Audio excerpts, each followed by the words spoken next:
What's going on, bottom line viewers and NFL gamblers? It's Mitch back here for your NFL Week 8 best bets versus the spread, as well as the teaser of the week. Last week, I guaranteed a bounce back, and while it wasn't 100%, it was much better. We are back on track here on the Bottom Line View. Our record for the season this year, 27-21. If you are betting with me, I definitely think you should be betting my teaser, as we got back on track there as well. 6-1 on the teaser, 4-3 last week. We are looking to go 5-2 this week. That's what we're looking to do. But before we get started, make sure that you do spike that like button. Don't forget to subscribe to the channel for more NFL best bets each and every week. Before we do get started, I do need to make sure to shout out my guys at Underdog, because Underdog right now, actually, this is a pretty incredible thing that they've got going on right now. If you sign up with the code BLV, Underdog will double your initial deposit with up to $100 in bonus cash. That's a pretty amazing deal during the season here, during the NFL season, that you can go check out. So make your first deposit and Underdog will match it up to $100 in your account. That's a pretty awesome deal that Underdog has going on right now. Underdog Fantasy. I love the pick'ems. I actually have my pick'em of the week on Patreon this week, where you can check out my Patreon. Link is in the description, where I give you the gambling previews each and every week. 2 of them, one early and one late, as well as the Underdog pick'em of the week, where you could pick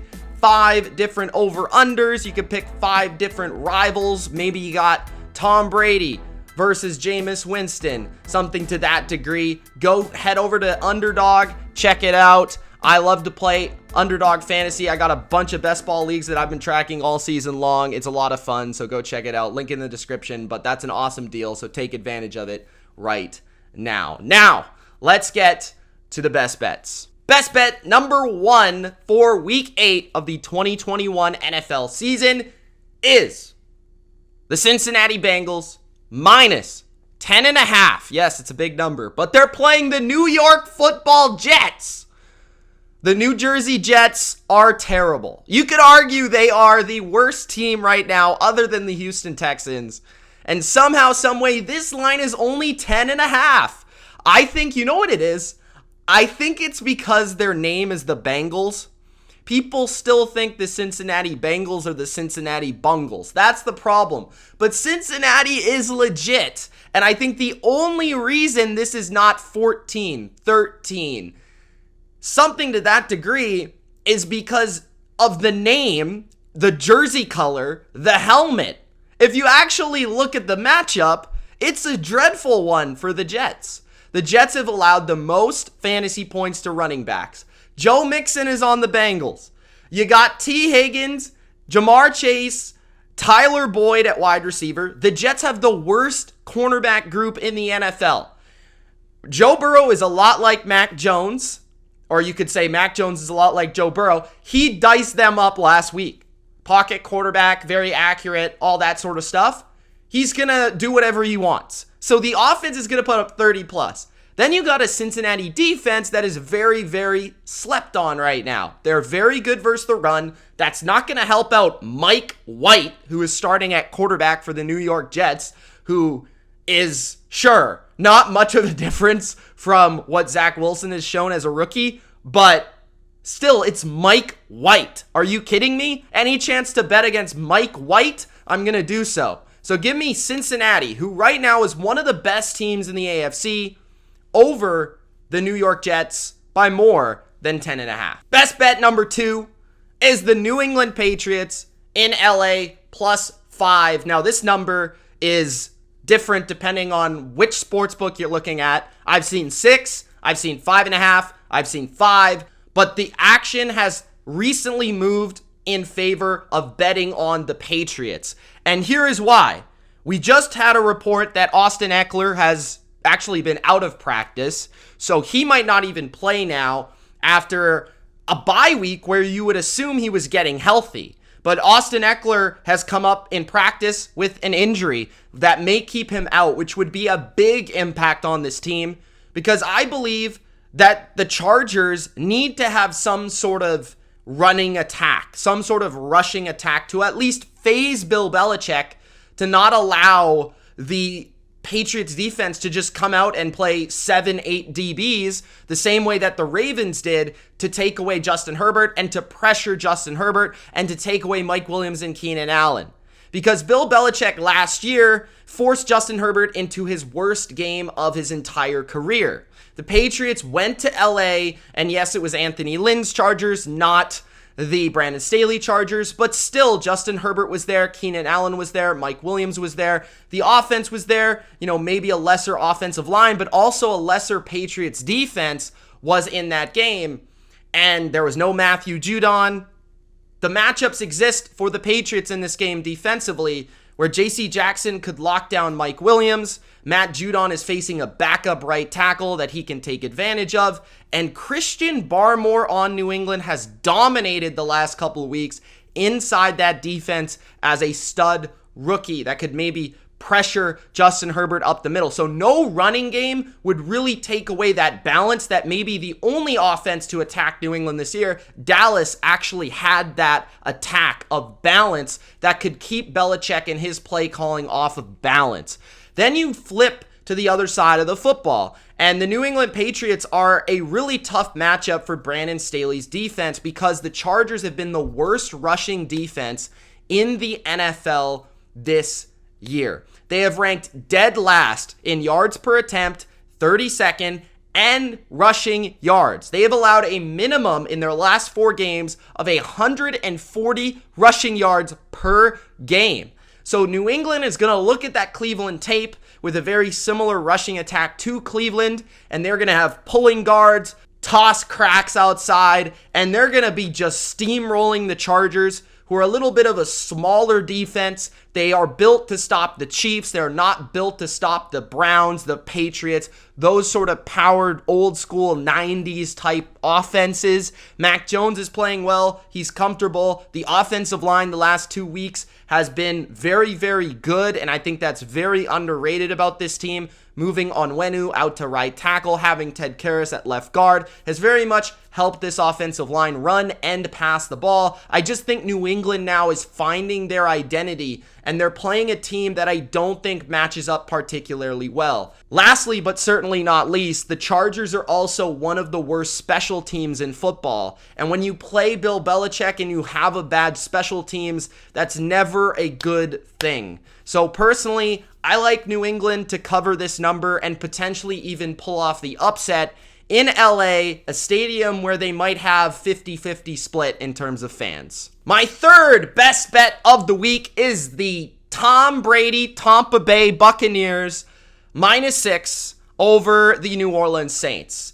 The Saints are at home back after a Seattle trip on a short week, so it's not exactly an ideal situation for the Saints having to face arguably the best team in football in the Tampa Bay Buccaneers. They were really good versus the Bucs last year, and I could see where people are like, ooh, you know what? The Saints match up well with the Bucs. Until you actually understand that the Saints aren't the same team they were last year, and you actually look at the matchups here. So Sean Payton is still a great coach, and he's going to have some sort of game plan that can maybe phase Todd Bowles and Bruce Arians, and he has had the upper hand in that matchup until the divisional round, where Tampa Bay started to figure some things out versus this team. Tampa Bay has gotten better offensively just in terms of their inherent chemistry. I felt like the Saints early last year took advantage of the Bucs not having that chemistry, particularly between quarterback and receivers, where they'd show Tom Brady some disguised looks. They'd really stress the Bucs' limited short passing game, and Tom Brady didn't have the answers. Mike Evans didn't have the answers. They weren't ready at that point. But since that playoff run, and now especially this year, the Bucs offense has been a well-oiled machine because they've been able to attack you in all facets of the game. Short, intermediate, deep, run game, play action, screen game, red zone. They have been dominant in all areas, in all facets. And yes, Marshawn Lattimore has the upper hand on Mike Evans. And yes, Antonio Brown's not playing. It does look like Rob Gronkowski is playing, but Chris Godwin should have a big matchup versus rather a Debo or Chauncey Gardner-Johnson, who have both ranked as two of the lesser corners in the NFL. It's also big to understand that the Saints have not really played any good quarterbacks this year. Like, yes, I like Daniel Jones. Yes, I like Mac Jones.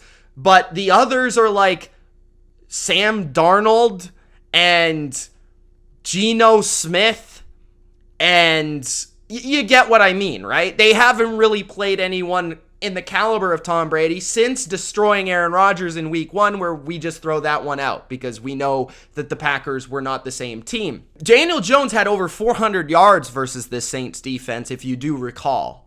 So that is something to take into account. And that game was in New Orleans. Now, the Saints do have a tough defense that I do respect.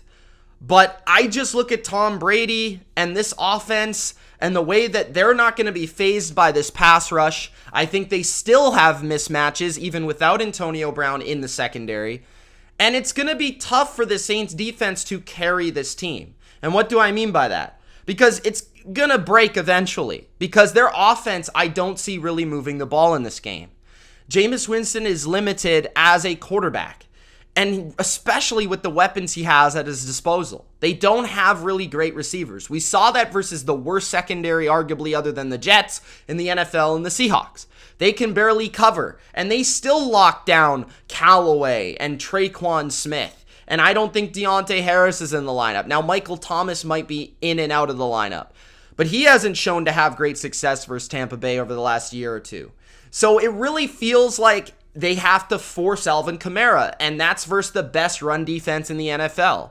It's just real tough to find a mismatch for the Saints on the offensive side of the ball. And when that happens, Jameis usually is going to force the ball, and that's where turnovers happen, and that's where short fields happen, and that's where the Bucs capitalize in the red zone, being arguably the best red zone offense in the NFL, with getting Gronk back, having Mike Evans, Chris Godwin, Leonard Fournette to steamroll people, and all the mismatches they have in that area of the field. So whichever way you slice it, whether Tom Brady gets it going versus this defense, the defense of the Bucs dominates the Saints. It just doesn't feel like the Saints are going to be able to cover the 6 points, and eventually Tampa is just going to overpower them with all the talent. Not to mention, Devin White is just about the best matchup for Alvin Kamara in the NFL, and the Saints are missing Andres Pete, who just was lost to a season-ending injury versus the Seahawks at guard, who is having a Pro Bowl caliber season, which is going to help Vita Vea blow up the run and the pass game.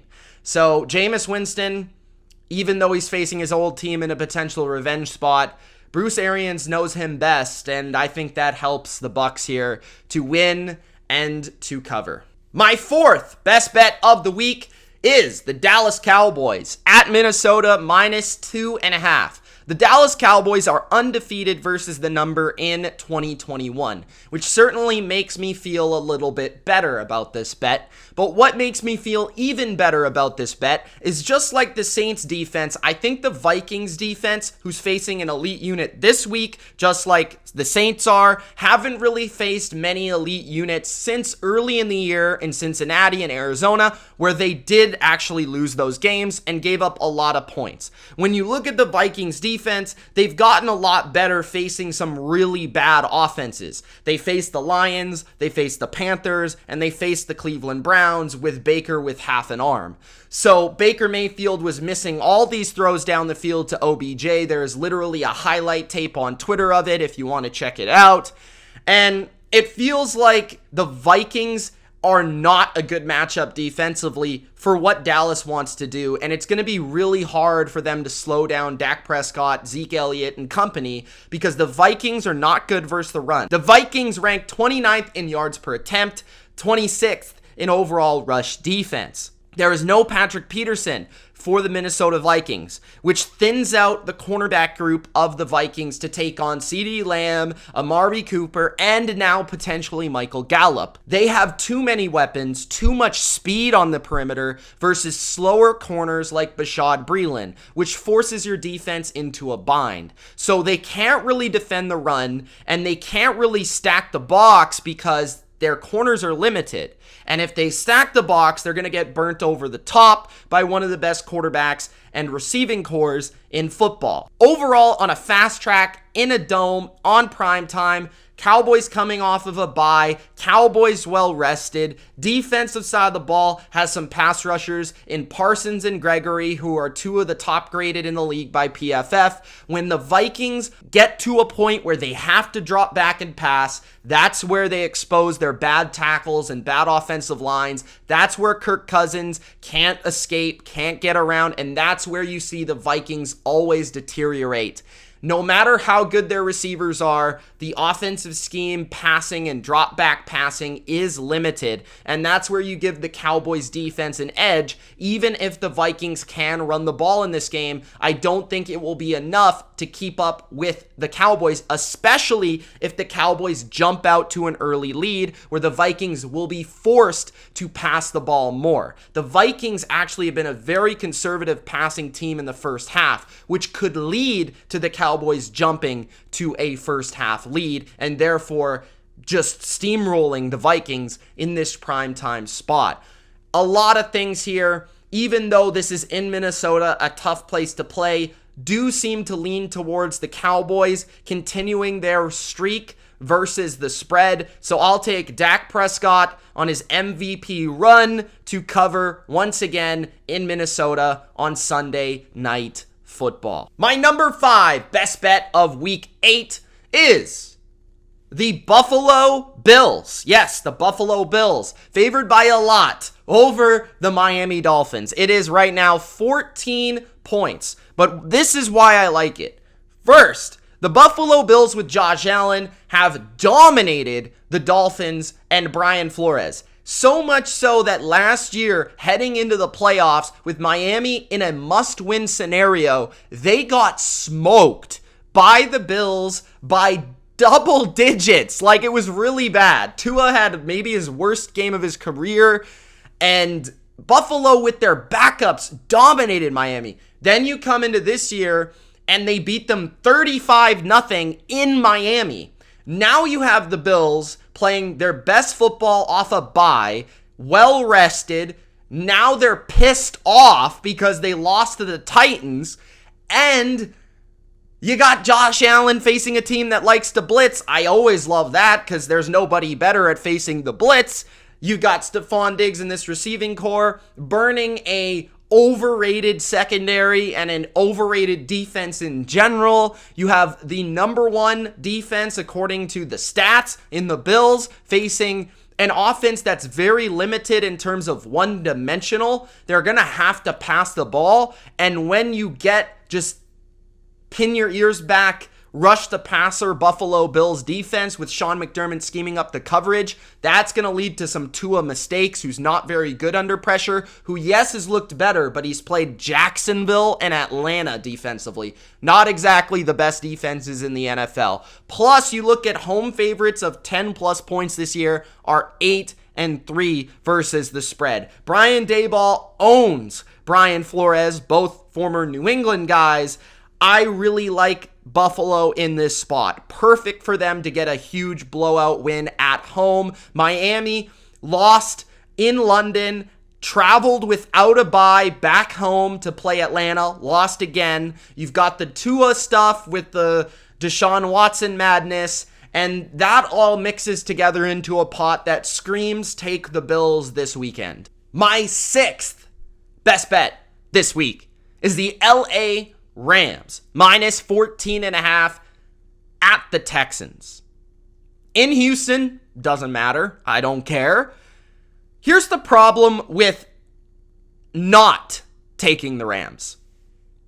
The Texans can't score. They can't score. So the Rams could legitimately cover this game, let's say 24-7 and they'd still cover this 14.5 point spread. Here's my problem with the spread that I think people are underestimating. The Rams closed as 16.5 point favorites, 16 point favorites over the Lions last week. In a game where the Lions pulled off everything possible. So it makes the Rams look worse than they are. One. But that was sort of like a big, intense, emotional game where the Lions were going to play hard. And again, guys, don't let it escape you that the Lions are a lot better than the Texans. Like, they really are. So for the Rams to be favored by less over the Texans, even though it's on the road, it is in a dome, it's an imperfect environment, the Lions got a better offense. The defense is okay. The Texans' defense is probably better. But what do? They play a lot of cover two. Simple defense. Matthew Stafford, when you've got a big armed quarterback like Matthew Stafford, he can pick those holes, deep down the sidelines, down the seam versus that cover two, and feed it to Tyler Higbee, Cooper Kupp, Robert Woods, Van Jefferson. Maybe get a D-Jax long touchdown. Very possible for Matthew Stafford to feast versus this cover two because of his arm strength and his pinpoint accuracy down the field. So this just feels like a bad matchup for the Texans, if not all matchups are. But the Rams are a team that won the game last week, but probably don't feel comfortable with how they won the game. Now they play an equally bad opponent who I think's worse. They're favored by less, and here's a spot to get back on track in a big way. So I see the Rams winning easily by 3 scores here and covering this 14.5. So give me LA, Sean McVay, Matthew Stafford to win big over the worst team in football. Lastly, the teaser of the week. I am actually going to pull a game that I didn't put on my card as a best bet because I was a little bit nervous about the 3.5, but when you add 6 points to it, I do like. So here we go. We've got the Tampa Bay Buccaneers from -6 to just win the game flat outright, right? So Tampa Bay, then you add in the Detroit Lions. I just spoke about the Detroit Lions. This is a spot where they can actually outright win versus the Eagles at home. I think the Eagles suck. I really do. Their defense is vanilla. It's terrible. Jared Goff is going to be comfortable, which is what I like about this game. And whenever Jared Goff's comfortable, the Lions got a chance. The offense is better than you think in Detroit. They put up over 400 on the Rams defense. So give me the Lions plus 9.5 at home and the Bucs to just win the game in my 6-point teaser for week 8. Let's try to make that 7-1 on the season. Thank you guys for watching. If you enjoyed, make sure you do spike that like button. And also head over to Underdog Fantasy, use that code BLV, and remember to take advantage of that great opportunity on Underdog Fantasy. It's Mitch. Thanks for watching. Peace.